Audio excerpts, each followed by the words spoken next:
So when I went in to talk to Kevin Feige, who runs Marvel, about the movie, I brought a picture of me holding Maisie, and I had just fed her, a bottle, and she was probably 2 months old, and I was passed out, and she was passed out, and both our mouths were open, and we looked ridiculous.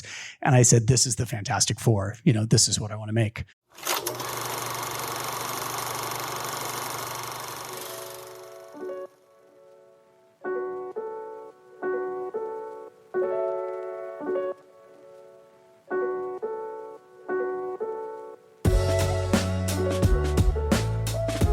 Hello, and welcome back to The Director's Cut, brought to you by the Directors Guild of America. In this episode, Marvel's first family defends the world from a planetary threat, in director Matt Shakman's superhero adventure, The Fantastic Four: First Steps. The film follows the team of heroes, Mr. Fantastic, Invisible Woman, Human Torch, and The Thing, as they face their most daunting challenge yet. Forced to balance their family lives with their roles as heroes, they must defend Earth from the ravenous space god, Galactus, and his enigmatic herald, the Silver Surfer. In addition to The Fantastic Four: First Steps, Shakman's other directorial credits include the feature film Cut Bank and episodes of Succession, The Boys, It's Always Sunny in Philadelphia, Fargo, Mad Men, and Ugly Betty. He was nominated for the DGA Award for Outstanding Directorial Achievement in Movies for Television and Limited Series for WandaVision, and for Outstanding Directorial Achievement in Dramatic Series for his Game of Thrones episode, The Spoils of War. Following a screening of the film at the DGA Theater in Los Angeles, Shakman spoke with director Edward Zwick about filming The Fantastic Four: First Steps. Listen on for their spoiler-filled conversation.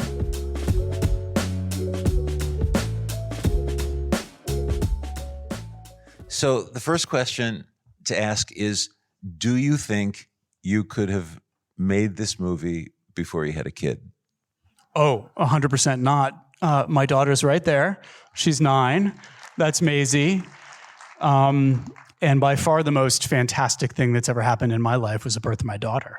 And I knew when I was making a movie that was about going to space and doing all sorts of fantastic things that I needed to find something that was as personal and as intimate for them as what had happened to me. Yeah. Well, that's the thing that interests me most to talk about, is how you end up with this movie when, given the Fantastic Four, what it had been before, what its legacy is, how it becomes this. Because this is a departure. It's even in some ways a departure from a lot of the Marvel movies to have that kind of emotional core. I will evoke one movie that had occurred to me just as I was watching at the end. It's actually a very favorite movie of mine, and that's Poltergeist. 100%. Actually, the scene where the parents get high and then the kid comes in and they have to cover it. I mean, that's the best scene in the movie, right? And it's a real married couple. It was what Steven did, which was to say, I'm taking a genre and I'm finding a way to humanize it. And the relevance goes even further, because finally that movie, as I look at it, is what is the lengths to which a woman will go to save her child. And, all the stories of a woman lifting the car off the kid, well, this is the equivalent, somewhat amplified. Yeah, well, what does a superhero mother have to do? She has to lift a Galactus out of Earth. That was exactly the idea, because my wife is also here, Maggie and Maisie, and they are by far the strongest people I know, and they are definitely my inspirations in general, but also when I think about who Sue Storm is, it was based on them. My wife is an amazing executive, amazing mom, amazing partner, just an amazing human, and accomplishes so much. And I thought, how do I present, a character like that? And that's Sue. And when did that idea emerge in the process of development? So when I went in to talk to Kevin Feige, who runs Marvel, about the movie, I brought a picture of me holding Maisie, and I had just fed her, a bottle, and she was probably 2 months old, and I was passed out, and she was passed out, and both our mouths were open, and we looked ridiculous. And I said, this is the Fantastic Four. This is what I want to make. But it's not too far off from the comics, what makes them great. And we ended with a quote from Jack Kirby where he says, all these characters are basically based on my own life, my own experience. He had a daughter named Sue, and he had an uncle Ben, and he had all that. And so there's a history for 60 plus years in these comics of them as a real family, of them as a messy family. She goes off and cheats on Reed with Namor, the king of Atlantis, So there's definitely a messy real family dynamic there. And they have children. They have two, a boy and a girl. So I knew I wanted to lean into that domestic life. Well, so talk about how that, if that's the armature, if that's the sustaining, arc of it, how does the rest of the thing develop around it? That is the tricky thing, because I definitely wanted to make something that had a little bit of a marriage story in it. There's a scene in the middle of the movie where they fight and they try to, it's tried to be as honest as possible in terms of like, sometimes you being you hurts me. You don't hear that in a lot of superhero movies, but I knew I also needed to deliver something that would be for families, that would be for everybody around the world, because it's not a cheap movie to make, right? And you need to have all of the other things that are classic elements of the Fantastic Four, which is humor and spectacle. And so it was really just about trying to find ways to do both things at the same time. So I think one of the moments, like we always knew the baby would be born in the movie. Mm-hmm. It took a long time to figure out that the baby would be born in 0G while being chased by a Silver Surfer out of a Grimm's fairy tale around a neutron that star. Becomes the prevailing principle. All the times that whether she will give birth to the baby in that circumstance, whether he's going to come take the baby, whether they're going to save the. It's like having had that central idea, everything else then flowed from it. Yeah, 100%. Yeah. It was about trying to just ratchet up the stakes for them as parents, because for me, the movie is about parental anxiety, right? Mm-hmm. It's about all the things. And Reed, who can predict everything and sort of has an answer for everything, doesn't have an answer for this. He doesn't have an answer for his wife. She's the one equation he can never solve, and he doesn't have an answer for parenthood. And I felt that way too. I think we're all terrified of our children's futures. We want it to be wonderful, but at some point you realize the child's path is a little bit out of your control. You can do everything you can to support them and shape them, but ultimately they're going to live the life they're going to be, and they're going to be a space god if they're going to be a space god. And that's out of your control. So it was about trying to just ground it in the experience of new parents while also building something that would be large. And I knew that Galactus, who's this kind of crazy comic book character, would be a wonderful idea, because here's this. Now, was he already imagined to be the antagonist, or you decided that would be him? Yeah. We kind of knew that Dr. Doom, who's kind of their famous number one antagonist, was a little bit off the table because he'd been in all the other films. He's a very popular character.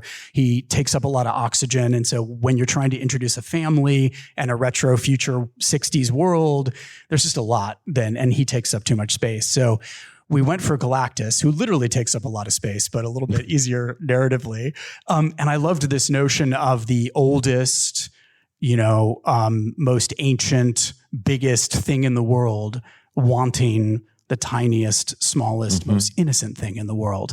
And this notion that he has a kind of parental interest in the baby too. He's decided what the baby's future is in a way, and he's wrong. He thinks the baby's going to be like him, but the baby's actually different from him too. Right. And Reed has to have the same journey. Like, I'm going to stop scanning you, and I'm going to stop wondering what your future is, and you're going to tell me what you're going to be. And I think that's what we all have to learn as parents. And it also just gave you a very simple, almost classic structure, which is to say, there is that first act to go there. And then, the answer is to bring him back and have that third act sequence. Yeah, exactly. In some ways, it's a simple structure, even though there's a lot of things we had to set up. And it was a challenge because we were introducing these characters without doing an origin story, because that had been done before. And I think people, much like Spider-Man, you kind of know a little bit about how they might have gotten their powers, but we needed to just set that up a little bit. And then the real inciting incident of the movie is really about how this baby changes this family. Right. Which is why we started with the scene of them finding out she's pregnant, which is like, oh, I'm coming to see a Marvel movie. Well, why am I in a bedroom and he's picking up clothes and she's on the toilet and, what's happening? What am I watching? And then you realize, no, this is going to be a domestic story about two people. Yeah. And how long, or let me back that up. Once you have that conceit, and however many drafts you've gone through, and I don't even want to ask. Many. Yeah.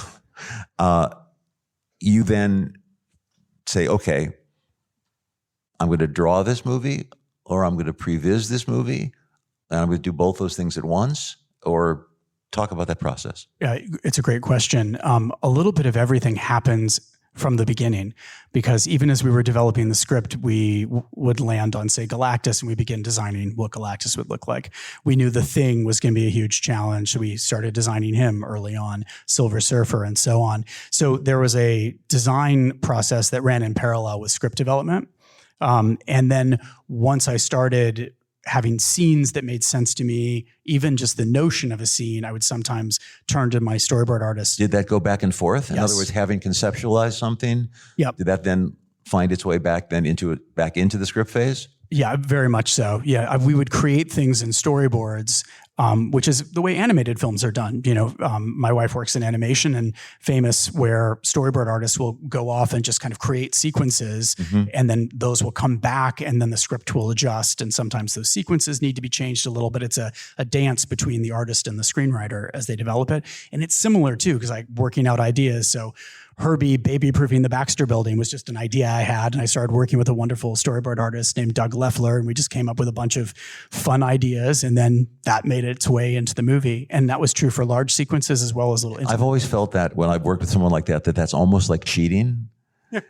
No, because you have these extraordinary people, all of whom presumably could be doing your job if they wanted to take on the responsibility and the agita of it, but in fact, they are so capable of it, and that's sort of, I see that now more and more in the business. By the way, composers have several people actually sort of in service to them, working on various things, and it sort of flows all the way through it. It's very interesting. It is. I mean, famously, the key grip on your movie has made more movies than you have, right? That's always the story, and so you have to listen to the good ideas, right?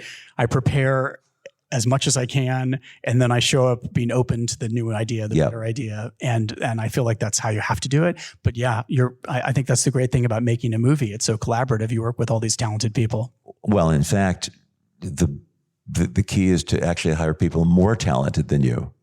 100%. That is the way that we somehow learn, and that they are somehow making some decision to actually listen to what we have to say. But in fact, you're following as much as you're leading. 100%. I think the role of director is to articulate, what the story is, what the tone is, what the style is, so everyone's pointed in the same direction, so that when you get all these wonderful ideas, they're all additive. Sometimes I've been in a process where people feel like they're making a different movie, and then those additions, those suggestions don't always work. So I found that the more everyone understands what you're doing, the better ideas you get in terms of creating an overall whole.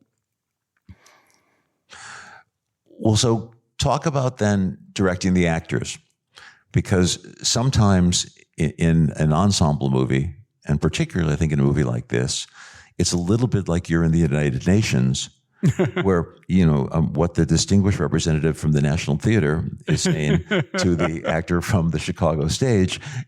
You have to create a commonality of tone. Yes. Yeah. And I come from theater. I direct plays, which is how we met years ago. And I approach everything I do now like it's a play in a way. So we got together for 3 weeks, a little over 3 weeks, and rehearsed. We got in a room at Pinewood Studios that I had done up with art and research, and we had all sorts of references there. So we talked to astronauts, we talked to experts in different fields, but we also just read through the script and talked about stuff and put stuff up on its feet. I had a bunch of ratty old furniture in there, and so we staged scenes and played around. And it was less about getting it right. I think in the way that when you read Sidney Lumet's book, it seems like he was really mapping it all out. It was more just about playing and bonding and building a shared language and talking about the world in the same way, so that when we showed up on set day one, they really felt like a family. They had a shorthand, they had comfort, because there's nothing like day one and hey, you're a family, go. And that, I think, creates a lot of stress and tension. So it was how to break that down. That's to my mind one of my favorite parts of the film, but also of the process, and even going to the very end, which is the car seat. Yes, right. Because that just it just brings it all right back down to what your premise is from the beginning. Yeah, that car seat thing stayed in from draft one. It moved around. It was in spaceships and various places, but I think we all who have children remember the pain of putting a car seat in. Right. And all right, now we'll talk about post, because how endless was it? It was very much like having a baby, which they say is the longest, shortest time, right? Right. The days are endless, but it flies by, the years fly by. And I had a very short post. I mean, we wrapped very early December and the movie came out July 25th. And that is short. There's thousands and thousands of VFX shots. There's almost... How many? There's about 150 shots that aren't VFX shots in the movie. Wait, say it again. There are 150 shots that aren't VFX shots in the movie. It's easier to tell you that number than it is to tell you the VFX shots. And for many shots, everything in there is going to be virtual when you're dealing with space. We did a ton practically, which helped. We built beautiful sets, Times Square, Lower East Side, all those big interior spaces. We went on location. We went to a mine in the middle of England. We went to Spain for a lot of the mid-century architecture that we couldn't afford to build. So there was a layer of something real, which I think is really important, which I learned from you in working with you and watching you make Last Samurai and other great movies. Like, the more real things you can put in frame, the more believable that crazy thing just beyond will be. And so we tried to be as practical as we could be. We tried to approach it the way they may have done it in the 60s, although we used a lot of CG, but we used miniatures and models. We built the Fantasticar. We built Herbie as an animatronic. Galactus is actually in a suit with a heavy layer of CG over the top. But just, and for the thing, we had a proxy prosthetic suit with full clothing and a rock that we found in Joshua Tree that we called Jenny from the Rock. And we knew that that's what we wanted his skin to look like. So we filmed all these things in every lighting environment. Right. So you could always end up in post in that place, that weird place where you're like, well, what would make it look more real? It's like, well, make it look like the rock, make it look like the miniature. Well, how does an actor feel to give, we know his work wonderfully in several iterations. Yeah. How does he feel to give that performance in that suit?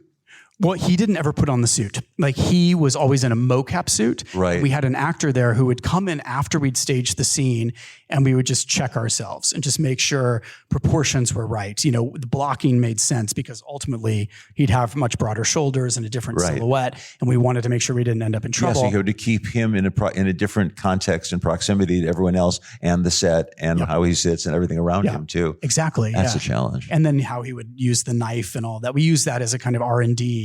And then, and we would shoot him as reference at the end as well. The guy in the suit, Richard, who played him. And then Eben was always just in a mocap suit. And he's a wonderful actor, but, I think anybody has a few days of kind of like, what is this? I have a camera in my face. Like, I'm supposed to be a rock guy, but I'm wearing pajamas. How is this supposed to work? But after... Well, also, because he's a very labile actor when you see him without that on. And so to be limited to a certain amount in terms of what he has as an instrument is interesting. Yeah. His eyes are his eyes for the most part, right. And they're beautiful blue eyes from New York City, just like Ben, and that comes through, the soul comes through. And the performance comes through, his charm, his wound, like all of that is Eben. He's really fantastic. And just, and it took him about 2 days and then he just forgot about it. And then and everyone else forgot about it too. But he talked to Andy Serkis. He talked to, other people who had done things in the Marvel universe, wearing, Mark Ruffalo talked to him about his experience as the Hulk.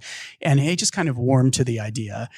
Poor Julia Garner, who played the Silver Surfer, got no such warm up, because she was in and out filming quickly, but she came in. She's always doing 3 other things. She's doing 3 other things. She's amazing. She's awesome. But she showed up and had a day to kind of figure out the mocap suit. And the first thing she filmed was her arrival in Times Square at night when she tells everybody that their planet is marked for death. So I put her in this pajamas. I put a weird helmet camera on her head, put her on a 30-foot lift, standing on a surfboard in front of 500 period background performers, the Fantastic Four, this Times Square set. And gave her a big microphone like this and said, okay, do this giant monologue. And she was like, okay. And then got up there and crushed it, because that's how good she is. But once you get over the weirdness, it becomes sort of normal.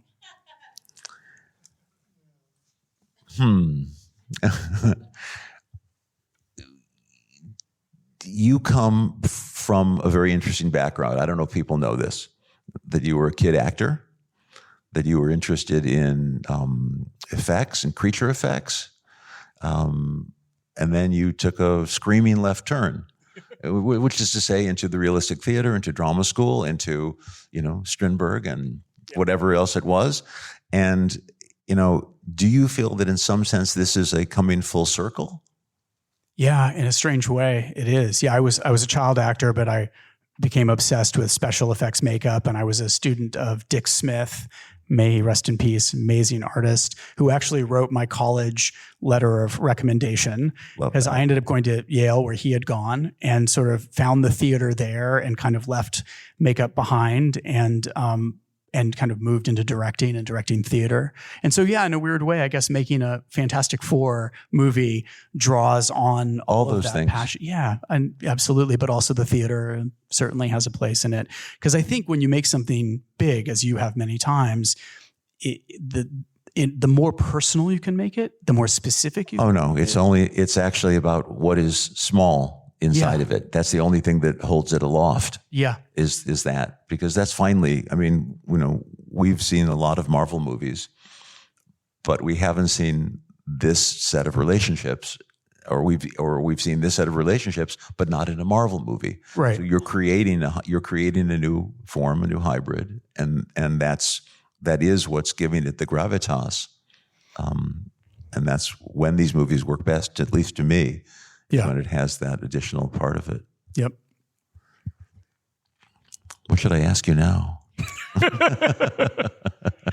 Well, no, I should just thank you, honestly. I mean, this is such a fun thing for me because, when I was 25 years old, Richard Kramer, who I think is here in the audience, came to see a play that I directed about Orson Welles called Orson's Shadow, by a wonderful actor, playwright named Austin Pendleton. It was in my little 30-seat black box theater on Pico that I had raised a bunch of money with a bunch of friends from college to build. And it had been the pick of the week in the LA Weekly. I don't think there is an LA Weekly anymore, and they certainly aren't picking plays every week. But somehow Richard ended up there and then introduced me to you. And that's how I started this career directing in television. So I certainly wouldn't be here without Richard and without you. And so it's a really fun full circle to be here. Yeah. I certainly agree. And yet, it's, for me, I'm looking at that saying, okay, now I've got to go to school if I want to take advantage of what so many of those things that I'm looking at there that I've done certain amounts of, but not in these new technologies. And in fact, probably if you were to make this movie again now, you would probably be doing it entirely differently with some of the new AI technologies. I don't know how much of that you've been exposed to now in the midst of your post, because you're sort of in a transitional moment. Yeah. But I think all of us are going to be confronting its effect on how these things are created in generative AI. Yeah, it's an uncertain future. I mean, there's a lot of AI tools that my VFX vendors used, but nothing was created exclusively with AI. It was always humans were involved. But that's going to start to change. I know that we certainly talked to vendors about the idea, because once you have a Ben Grimm model and you've got an actor with a series of tracking marks and all this information, there exists the possibility in the near future to do a lot of the work that we did here very quickly, and then come in on top of it. Maybe. Once they knock the continuity issue. Yeah. In other words, things still remain a one-off each time it's created. But if they can, which inevitably they will do, that will make that continuity happen. Yeah. I mean, right now, luckily, I think we're in a place where we need artists of great ability to use these as tools. I, of course, worry about the time when the tool replaces the artist. But right now, I think there certainly are some efficiencies. And as you can see, these movies are very expensive to make. And, if you can make them more cheaply, that would be certainly better, I'm sure. Yeah. Right. You always have three things that you're doing. What's next? Good question. Yeah. I've temporarily retired from the theater. I was running the Geffen Playhouse for a while, and that was a joy, but became very hard to juggle. So I've stepped away from that a couple of years ago. And so now I'm focusing on trying to build a company, much like a Bedford Falls, to kind of create and produce interesting shows that exist somewhere in the intersection of classy and commercial, things that I think are fun that can push the boundary, but also be for an audience. But in television then? In television, yeah. Yep. I mean, you did do WandaVision. I know that. Yep. Which was also interesting in that I loved playing with style and tone, and a lot of the things I've been able to do have been similar kind of explorations, which I don't think has been much of a original idea, because the theater has been doing that for years, right? Like Shakespeare started out writing comedies and dramas, and by the end he's doing Winter's Tale and The Tempest, right? He's playing with tone by the end. I think that that's really fun, though, that in television there's so much of that happening in film as well. But next for me is I'm doing this limited series for Apple about Siegfried and Roy. Do you know that my wife knew them? No. You're going to have to use her as a resource. She used to go to Las Vegas and hang out with them because her uncle was a good friend of Roy. Really? Yes. That's amazing. All right. Yes, this has been true. very helpful this afternoon. So thank you. I had no idea. So it's Jude Law as Siegfried and Andrew Garfield as Roy. And wow. We're going to film till, middle of next year or something. Yeah. Uh-huh. Yeah. Be fun. Again, John Hoffman, who's the writer of it, who created Only Murders in the Building, is a great writer, and he wrote this pilot and sent it to me, and I read it, and it felt to me like Who's Afraid of Virginia Woolf in tanning beds, and I was like, oh, I got to do this, right? Because it's great human drama set against this larger than life world, and I think those are the things that I'm excited to watch, and that's what I'm excited to make. It's great. Well, I think we've done it. I think this was a great thing, and thank you, Matt. Thank you very much. Thank you. Thanks for doing this. Thank you for coming. Thanks for listening to another DGA Q&A. The Director's Cut is available wherever you listen to podcasts. And please share, subscribe, rate, and review. We'd love to hear your feedback, and you can help fellow film buffs find the show. Thanks again for listening, and we'll see you next time. This podcast is produced by the Directors Guild of America